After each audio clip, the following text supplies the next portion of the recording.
एक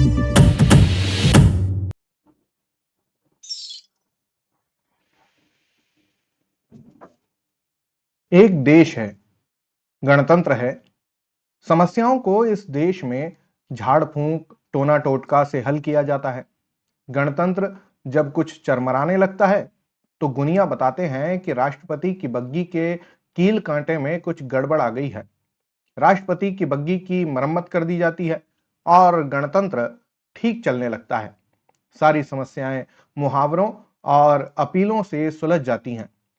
सांप्रदायिकता की समस्या को इस नारे से हल कर लिया गया कि हिंदू मुस्लिम भाई भाई। एक दिन कुछ लोग प्रधानमंत्री के पास यह शिकायत करने गए कि चीजों की कीमतें बहुत बढ़ गई हैं। प्रधानमंत्री उस समय गाय के गोबर से कुछ प्रयोग कर रहे थे। वे स्वमूत्र और गाय के गोबर से देश की समस्याओं को हल करने में लगे थे। उन्होंने लोगों की बात सुनी, चिढ़कर कहा, आप लोगों को कीमतों की पड़ी है, देख नहीं रहे हो मैं कितने बड़े काम में लगा हूं। मैं गोबर में से नैतिक शक्ति पैदा कर रहा हूं। जैसे गोबर गैस वैसे गोबर नैतिकता। इस नैतिकता के प्रकट होते ही सब कुछ ठीक हो जाएगा। 30 साल के कांग्रेसी शासन ने देश की नैतिकता खत्म कर दी है। एक मुंहफट आदमी ने कहा, इन 30 में से 22 साल आप भी कांग्रेस के मंत्री, मुख्यमंत्री और प्रधानमंत्री रहे हैं, तो 3/4 नैतिकता तो आपने ही खत्म की होगी। प्रधानमंत्री ने गुस्से से कहा, बको मत, तुम कीमतें घटवाने आए हो ना, मैं व्यापारियों से अपील कर दूंगा। एक ने कहा, साहब कुछ प्रशासकीय कदम नहीं उठाएंगे।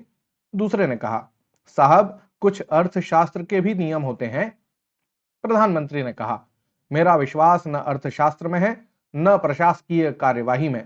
यह गांधी का देश है, यहां हृदय परिवर्तन से काम होता है।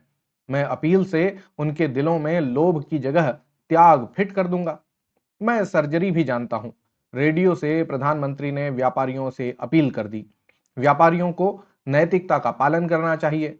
उन्हें अपने हृदय में मानवीयता को जगाना चाहिए। इस देश में बहुत लोग गरीब हैं, उन पर दया करनी चाहिए। अपील से जादू हो गया। दूसरे दिन शहर के बड़े बाजार में बड़े बड़े बैनर लगे थे, व्यापारी नैतिकता का पालन करेंगे, मानवता हमारा सिद्धांत है। कीमतें एकदम घटा दी गई हैं। जगह जगह व्यापारी नारे लगा रहे थे, नैतिकता, मानवीयता। वे इतने जोर से और आक्रामक ढंग से ये नारे लगा रहे थे कि लगता था चिल्ला रहे हैं, हरामजादे, सुअर के बच्चे। गल्ले की दुकान पर तख्ती लगी थी, गेहूं 100 रुपए क्विंटल। ग्राहक ने आंखें मल फिर पढ़ा, फिर आंखें मली, फिर पढ़ा। वह आंखें मलता जाता, उसकी आंखें सूज गईं। तब उसे भरोसा हुआ कि यही लिखा है। उसने दुकानदार से कहा, क्या गेहूं 100 रुपए क्विंटल कर दिया? परसों तक तो 200 रुपए था। सेठ ने कहा, हां, अब 100 रुपए के भाव देंगे। ग्राहक ने कहा, ऐसा गजब मत कीजिए, आपके बच्चे भूखे मर जाएंगे। सेठ ने कहा, चाहे जो हो जाए, मैं अपना और परिवार का बलिदान कर दूंगा, पर कीमत नहीं बढ़ाऊंगा। नैतिकता मानवीयता का तकाजा है।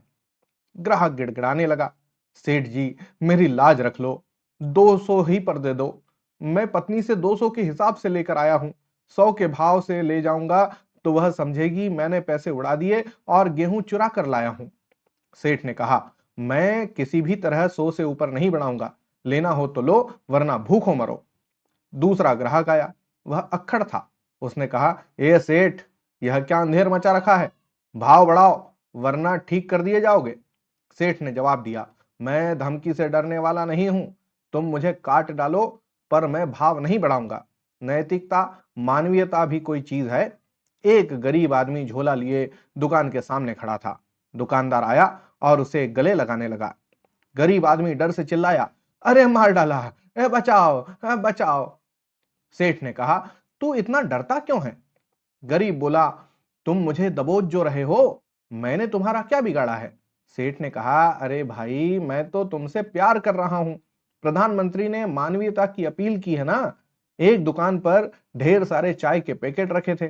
दुकान के सामने लगी भीड़ चिल्ला रही थी, चाय को छिपाओ, हमें इतनी खुली चाय देखने की आदत नहीं है, हमारी आंखें खराब हो जाएंगी। उधर से सेठ चिल्लाया, मैं नैतिकता में विश्वास करता हूं, चाय खुली बेचूंगा और सस्ती बेचूंगा। काला बाजार बंद हो गया है। एक मध्यम वर्गीय आदमी बाजार से निकला। एक दुकानदार ने उसका हाथ पकड़ लिया। उस आदमी ने कहा, सेठ जी, इस तरह बाजार से बेइज्जत क्यों करते हो? मैंने कह तो दिया है कि 10 तारीख को आपकी उधारी चुका दूंगा।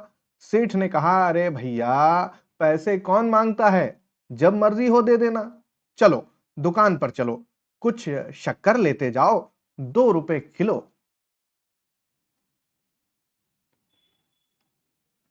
तो ये थी आज की व्यंग्य रचना। आपको कैसी लगी जरूर बताइएगा। होती है अगली कहानी में फिर मुलाकात। तब तक के लिए धन्यवाद और जय हिंद।